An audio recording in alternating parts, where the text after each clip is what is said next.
Métodos de muestreo.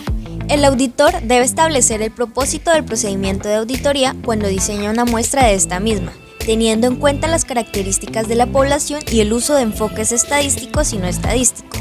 Existen varios métodos que el auditor de la empresa de energía del Putumayo S.A.E.S.P. puede utilizar para la selección de la muestra. Sin embargo, los más acordes para la empresa son: selección sistemática.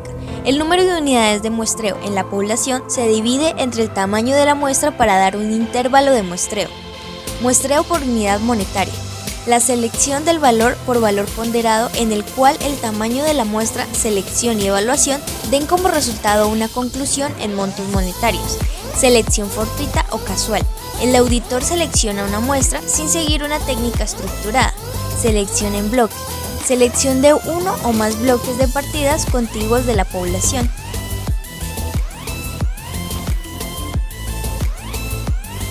Componentes y técnicas. Componentes de un muestreo de auditoría. Diseño, tamaño de la muestra de los elementos a comprobar. El auditor debe considerar el objetivo del procedimiento y las características de la población, tamaño suficiente para mitigar el riesgo de muestreo y selección de la muestra, que todas tengan la misma posibilidad de selección. Aplicación de procedimientos de auditoría. Estos procedimientos deben ser adecuados para cada elemento seleccionado o utilizar elementos de sustitución. Si no es posible, se debe reconocer como una desviación. Naturaleza y causa de las desviaciones e incorrecciones. El auditor debe evaluar el efecto sobre el objetivo del procedimiento y otras áreas de auditoría. Si se considera anómala, se debe obtener un alto grado de certidumbre de que no es representativa de la población a través de procedimientos adicionales. Extrapolación de incorrecciones. El auditor debe extrapolar las incorrecciones al conjunto de la población con el fin de obtener una visión general de la magnitud de la incorrección, pero esta extrapolación puede no ser suficiente para determinar un valor que deba ser registrado. La NIA 330 proporciona orientaciones para el caso de que se detecten desviaciones con respecto a controles en los que el auditor tiene previsto confiar. Evaluación de las incorrecciones. El auditor debe evaluar los resultados del muestreo y si éste suministra una base razonable para extraer conclusiones de la población. Técnicas de muestreo en auditoría. Existen varias técnicas para el muestreo en auditoría. Ejemplos de estas técnicas son: muestreo aleatorio. La selección de los ítems de la muestra no contempla condiciones predeterminadas y cada ítem de la población tiene la misma probabilidad de ser seleccionado para la muestra. Muestreo por unidades monetarias, utilizado para identificar errores monetarios en la suma y saldos de cada cuenta de balance. Muestreo estratificado, utilizado para separar la población entera en sus grupos. Habitualmente se selecciona para la revisión de una muestra aleatoria de cada subgrupo. Muestreo por atributos, utilizado para determinar las características de una población. Muestreo variable, utilizado para determinar el impacto económico de algunas características de una población. Muestreo basado en juicio, basado en el juicio profesional del auditor para centrarse y confirmar la existencia de una condición que se intuye razonablemente. Muestreo por descubrimiento, utilizado cuando la evidencia de un solo error o condición es motivo de mayor escrutinio o investigación.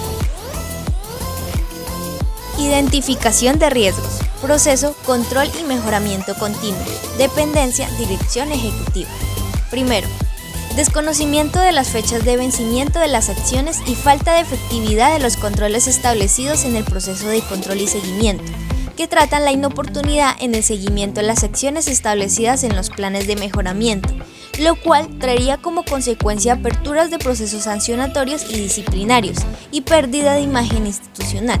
Como medida de control a implementar, se propone la medición permanente de la efectividad de acciones y plan de mejoramiento institucional de la entidad. Segundo, desconocimiento de los controles establecidos en las matrices de riesgo por proceso y falta de efectividad de los controles establecidos en el proceso de control y seguimiento, que tratan la inoportunidad en el seguimiento a la matriz de riesgos de la entidad, lo cual traería como consecuencia afectaciones en la operación y gestión del proceso, además de investigaciones de tipo disciplinario, fiscal o penal, y sanciones para la entidad. Como medida a implementar se propone la valoración de controles de la matriz de riesgos institucional. Tercero, Inexistencia de un cronograma que establezca los informes que deben presentarse con los términos respectivos. Falta de seguimiento por parte del equipo de control interno al cronograma de presentación de informes y desconocimiento de normas existentes o actualizaciones normativas que tratan la presentación extratemporánea de informes de control interno a entes de control y partes interesadas, trayendo como consecuencia investigaciones de tipo disciplinario, fiscal o penal. Sanciones para la entidad, pérdida de imagen institucional, a lo cual como medida de control se propone un programa anual de auditorías e informes presentados. Cuarto, retrasos en la elaboración de los informes de auditoría y retrasos en la comunicación de los informes de auditoría posteriores a las reuniones de cierre, que tratan posible inoportunidad en la comunicación de hallazgos a los diferentes procesos, trayendo como consecuencia retrasos en la incorporación de observaciones y no conformidades en los planes de mejoramiento y pérdida de impacto en el trabajo realizado a través de las auditorías, para lo cual se propone como medida de control informes de control interno y socialización de resultados de informes.